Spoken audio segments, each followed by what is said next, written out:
चलिए थोड़ा ढंग का सम बनाते हैं। कह रहा है सॉल्व द इक्वेशन। ठीक है, क्या कह रहा है? Solve the equation. Solve the equation में पहले तो ये पता करना है कि ये एपी का सम है कि नहीं। तो एपी का सम के लिए हम लोग करते क्या है?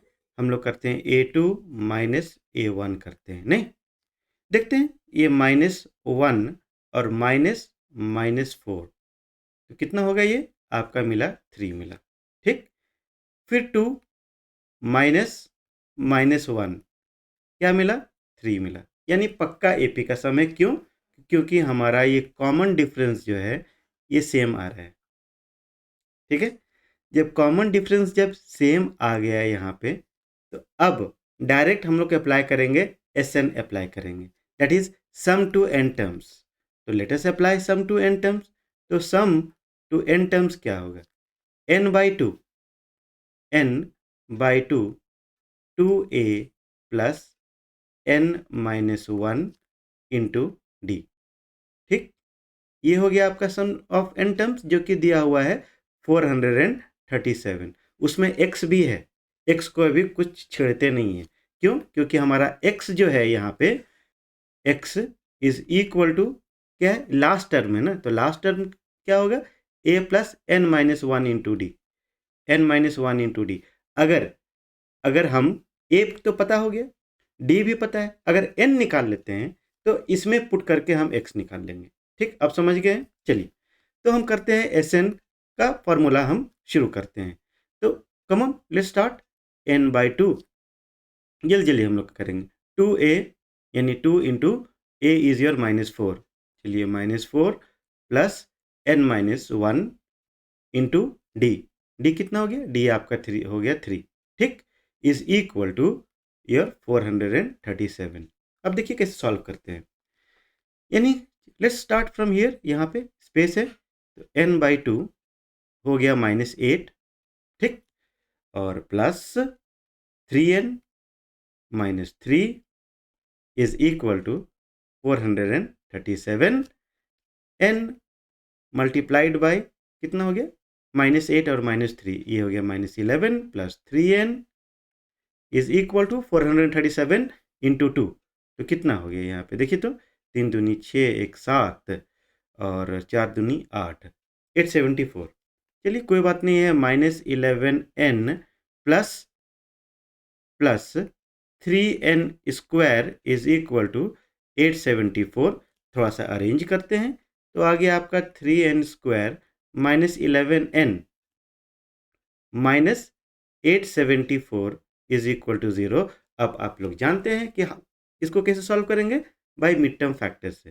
तो मिड टर्म फैक्टर से जब सॉल्व करेंगे तो थोड़ा सा ये तो देख लें कि मिड टर्म फैक्टर से सॉल्व करने के बाद में हमारा जो वैल्यूज़ जो आएगा वो थोड़ा सा बड़ा है, थोड़ा सा बड़ा है और कुछ नहीं है।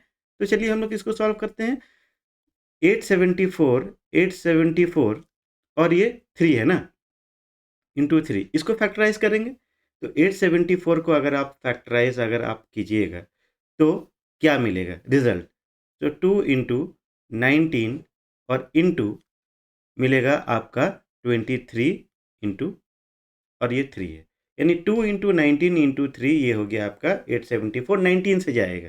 ठीक है, यहाँ पे हम जैसा गौर करके देखते हैं तो 23 इंटू 2 अगर हम लेते हैं तो 23 इंटू 2 हो गया आपका 46 और 19 into 3, 19 into 3 is equal to your 57।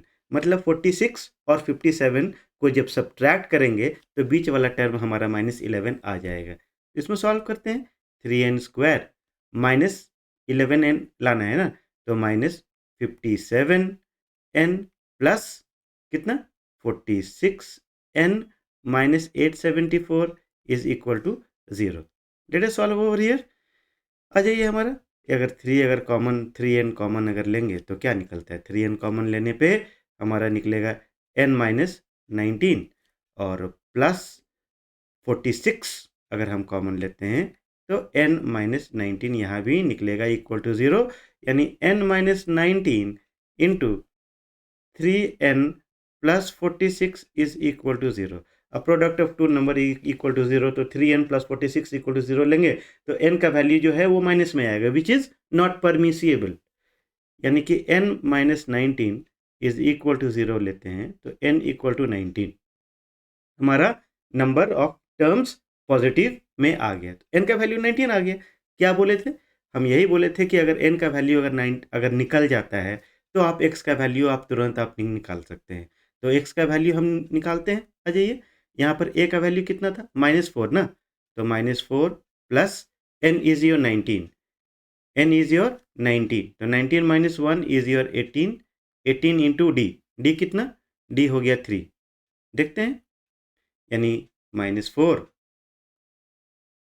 -4 और 2 आपका हो गया 24, 3 का 3 4 5 is equal to 50। So your x is equal to 50 आपका आ गया बहुत ही सुंदर तरीका से। ठीक, I hope you have understood this, और सच में ये इंपॉर्टेंट सम है। Clear? If you have learn something, do like, subscribe and share it among your friends. Thank you so much for learning.